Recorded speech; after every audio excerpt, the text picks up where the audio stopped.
আসসালামু আলাইকুম। Welcome back to my channel. সবাই কেমন আছেন? বাজার থেকে ২ কেজির মতো ছোট চিংড়ি কিনে এনেছিলাম। এগুলো সুন্দর করে বেছে পরিষ্কার করে নিব। ২৫০ গ্রাম ডাল ধুয়ে ভিজিয়ে রেখেছিলাম। ব্লেন্ড করে নিব পরিষ্কার করা চিংড়ি মাছ, ডাল ও রসুন।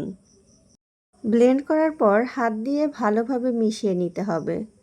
ব্লেন্ড করা শেষে বক্সে করে ডিপ ফ্রিজে সংরক্ষণ করে রাখবো পরের জন্য।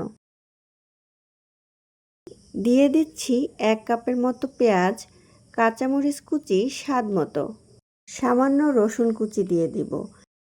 মরিচের গুঁড়া দিচ্ছি ১ চা চামচ, হলুদ গুঁড়া ১ চা চামচ, জিরা গুঁড়া ১ চা চামচ, লবণ স্বাদ মতো।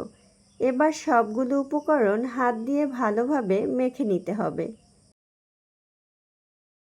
কড়াইয়ে তেল গরম করে নিয়েছি। এবার আস্তে আস্তে সুন্দর করে ভেজে নিলেই তৈরি হয়ে যাবে মজাদার চিংড়ি মাছের বড়া। সবাই ভালো থাকবেন, সুস্থ থাকবেন। আমার জন্য দোয়া করবেন। আল্লাহ হাফেজ।